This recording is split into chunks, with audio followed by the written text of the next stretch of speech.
Musisi sekaligus penyanyi legendaris Faris Rustam Munaf atau yang lebih dikenal dengan nama Faris RM kembali menghadapi tuntutan hukum atas kasus penyalahgunaan narkotika. Dalam persidangan yang digelar di Pengadilan Negeri Jakarta Selatan kemarin, jaksa penuntut umum secara resmi menuntut hukuman pidana 6 tahun penjara serta denda sebesar Rp800 juta dengan ketentuan subsidiar 3 bulan kurungan apabila denda tidak dibayar. Tuntutan ini dibacakan di hadapan majelis hakim dalam sidang terbuka untuk umum. Duduk di kursi terdakwa, Faris tampak tenang, namun jelas menunjukkan raut serius saat mendengarkan tuntutan tersebut. Hal yang memberatkan bahwa perbuatan terdakwa tidak mengindahkan program pemerintah dalam melakukan pemberantasan mereka. Ulangi, melakukan pemberantasan peredaran narkotika. Bahwa terdakwa sudah pernah dihukum, hal yang meringankan bahwa terdakwa bersikap kooperatif dalam proses persidangan. Perkara ini memutuskan, satu, menyatakan terdakwa telah terbukti secara sah dan meyakinkan bersalah melakukan tindak pidana tanpa hak atau melawan hukum, memiliki menunjukkan menguasai narkotika golongan 1 bukan tanaman, dan melakukan turut serta melakukan tindak pidana tanpa hak atau melawan hukum, memiliki narkotika golongan 1 dalam bentuk tanaman, sebagaimana dalam dakwaan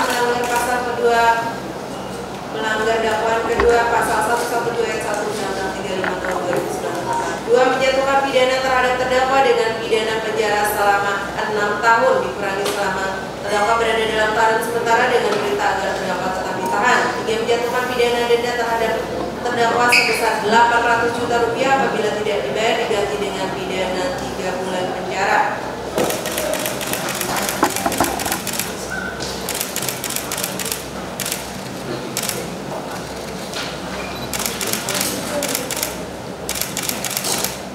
Bang Faris 6 tahun seperti apa nih? Bang Faris mendengar 6 tahun putusan tadi seperti apa?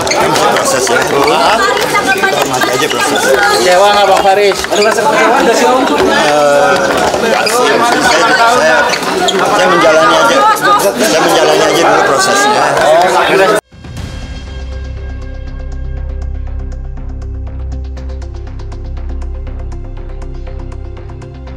Sementara itu, Deoli Payumara yang ditunjuk sebagai kuasa hukum Faris RM turut angkat bicara usai sidang pembacaan tuntutan.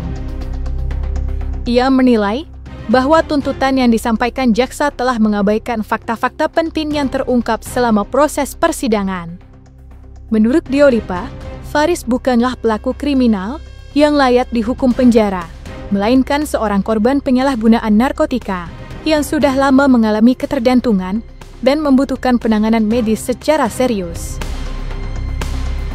Ia menekankan bahwa kliennya merupakan pengguna akut, bukan pengedar atau pelaku tindak pidana narkotika dalam skala besar.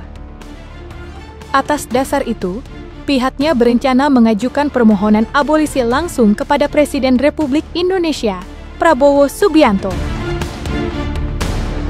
Permohonan ini diajukan sebagai bentuk keprihatinan atas kondisi Faris RM dan sebagai upaya hukum untuk membebaskan sang musisi dari jerat pidana agar dapat segera mendapatkan perawatan rehabilitatif yang lebih tepat.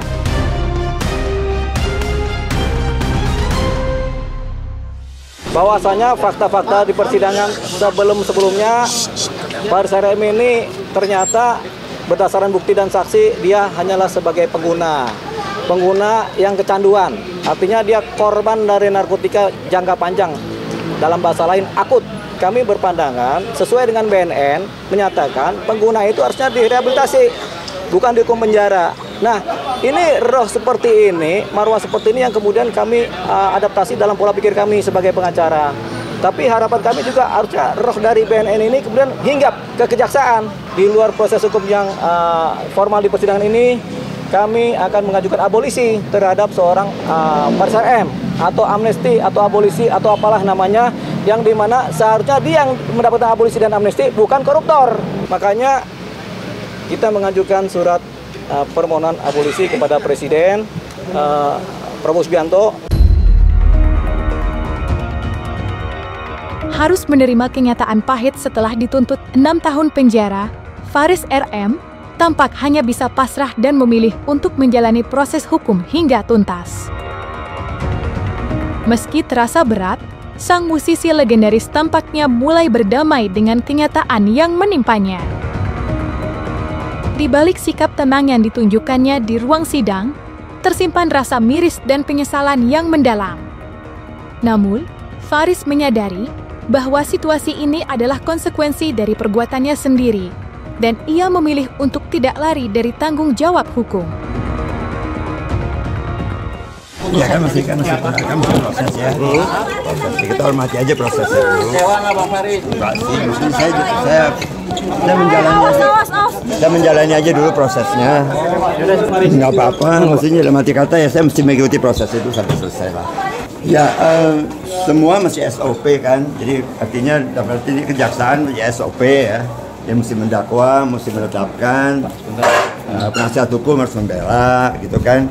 Jadi pada akhirnya ya vonis akan diserahkan kepada pengadilan kan gitu.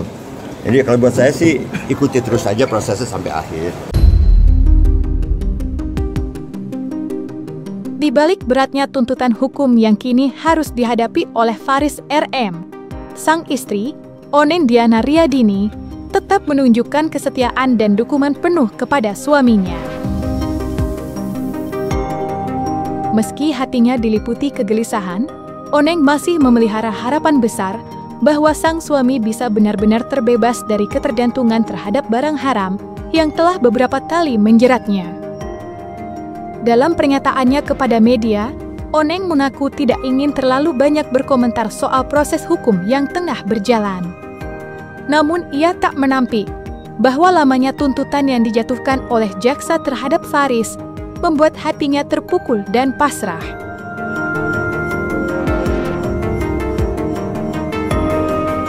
Kalau harapan dari saya sebetulnya pengen Mas Faris betul-betul tidak relapse lagi ya. Jadi dia tidak ketergantungan dengan obat-obatan narkoba tersebut.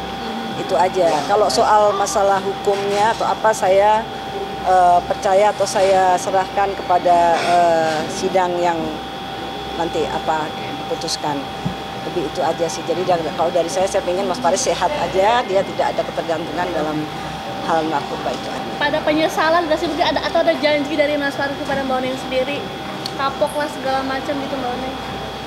Saya rasa itu aja kali ya. Iya. Udah sampai ketemu minggu depan teman-teman ya. Makasih banyak.